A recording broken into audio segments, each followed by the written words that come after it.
बिस्मिल्लाहिर्रहमानिर्रहीम वस्सलातु वस्सलामु अला सय्यिदिल अंबिया'i वल मुरसलीन। आज है जी 25 मई 2026 और कल जो गुजर गया 24 मई 2026 इंटरनेशनल मारखोर डे।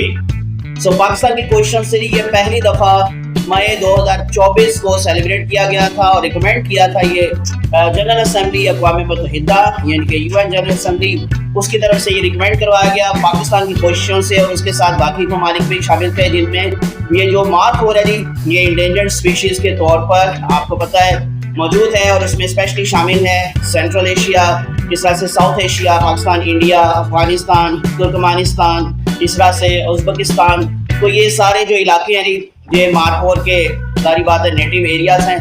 तो यहाँ पे इसकी जो स्पीशीज़ की तादाद है वो 2011 में 2500 रह गई थी और इसको इंडेंजर्ड स्पीशीज़ डिक्लेयर कर दिया गया था, लेकिन उसके बाद फिर पाकिस्तान की कोशिशों से और इस तरह से बाकी NGOs उसमें शामिल हुई, वर्ल्ड वाइल्ड लाइफ फेडरेशन वो इन्वॉल्व हुई, और उसके बाद अब 2015 में, बल्कि ये जो 10 साल पहले का डाटा है उसके अकॉर्डिंग इसकी तादाद 5700 तक चली गई।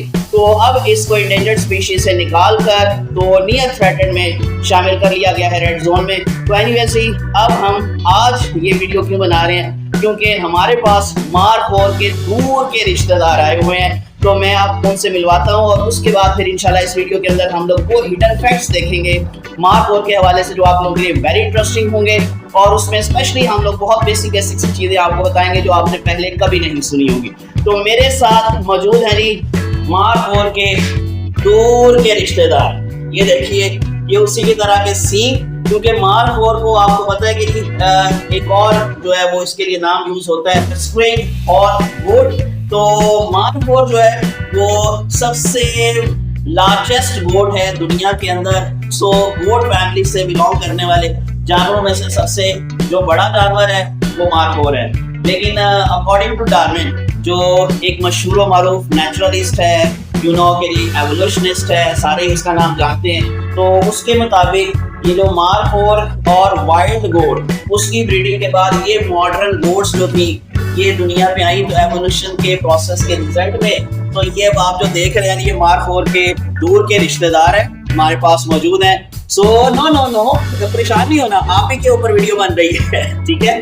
तो एनीवेज जी अब ये थोड़ा सा इनका रेस्ट करने का टाइम है, इनको हम रेस्ट करने देते हैं और उसके बाद हम आपको इस वीडियो के अंदर अब मारखोर से रिलेटेड जो हिडन फैक्ट्स हैं वो वन बाय वन बताते जाते हैं। हमारे साथ रहिएगा, कहीं मत जाइएगा।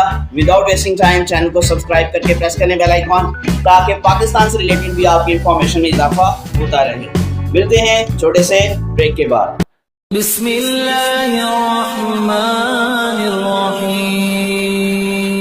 मारखोर पाकिस्तान का कौमी जानवर जो अपने बलदार सींगों की वजह से मशहूर है। इनकी हैरत अंगेज शक्लों से हटकर ये नाहमवार पहाड़ी बकरे जिनका वजन 110 किलोग्राम तक हो सकता है, ये पहाड़ों के बड़े बड़े खला में आराम से छलांग लगा सकते हैं।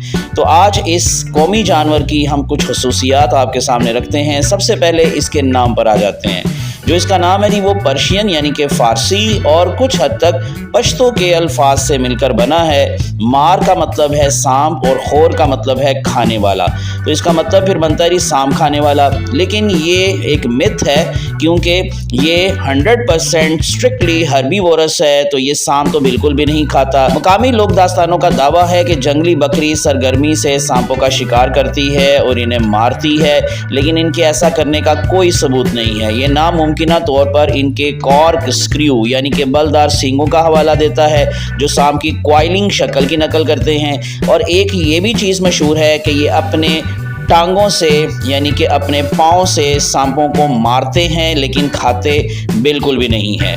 अब इसी को माइंड में रखते हुए इनका जो सलाइवा है, जब ये कटिंग करते हैं तो इनके सलाइवा को तरियाक के तौर पर इस्तेमाल किया जाता है। मारखोर बदनाम ज़माना मैले खाने वाले हैं, यानी कि ये गंदगी और गंदी चीज़ें खाते हैं, जिसकी वजह से इनसे बहुत ज़्यादा बू भी आती है, स्मेल भी आती है।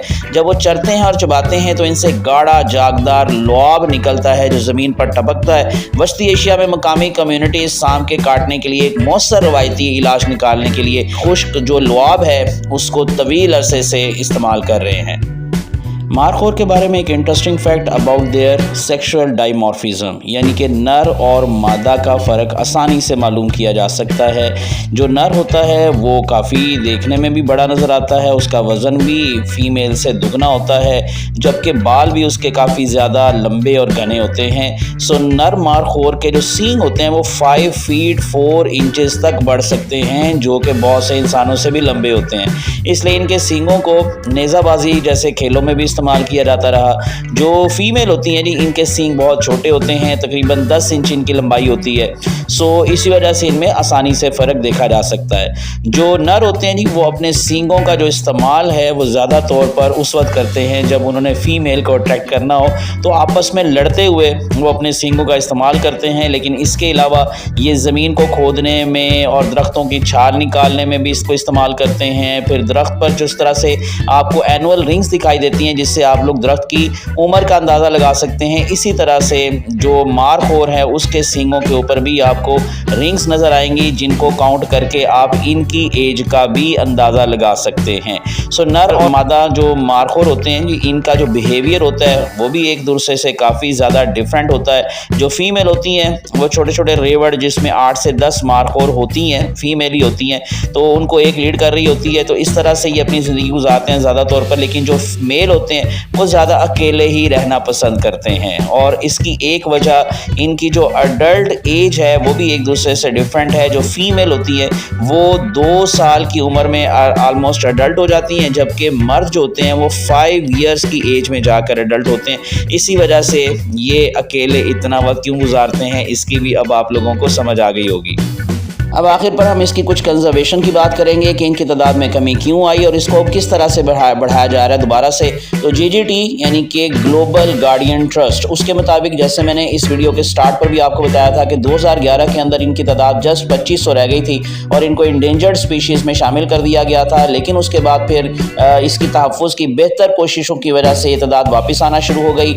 مارخور کو فی الحال IUCN یعنی کہ international union for conservation of nature, انہوں نے اس کو انڈینجرڈ سپیشیز سے نکال لیا ہے، کیونکہ 2015 میں اس کی تعداد 5700 تھی یعنی کہ 5700، اور اب جو ہے وہ تقریباً 10,000 کے قریب یہ تعداد پہنچ گئی ہے، تو اسی وجہ سے اب اس کو انڈینجرڈ سپیشیز سے نکال کر نیئر ٹو تھریٹنڈ میں شامل کر دیا گیا ہے۔ تو اس کے کم ہونے کی وجہ اس کا شکار تھا، اس کے جو قابل ذکر سینگ ہیں اور اس کی خواہش کی وجہ سے جو اس کا اصل شکاری ہے وہ انسان ہی ہے، تو اسی وجہ سے یہ ہنٹنگ کا جو ایک شوق ہے انسان کا، اس کی وجہ سے اس میں تعداد میں کمی آئی۔ جیسے ہاتھی کو دانتوں کی وجہ سے ان کا شکار کیا جاتا رہا، گینڈے جو ہیں ان کو بھی سینگوں کے لیے ان کا شکار کیا جاتا رہا۔ گرچہ مارخور کا شکار افغانستان، ہندوستان، پاکستان میں غیر قانونی ہے، لیکن یہ غیر قانونی شکار اب بھی ہو رہا ہے اور ان کے سینگ بعد میں بلیک مارکیٹ میں فروخت بھی کیے جاتے ہیں۔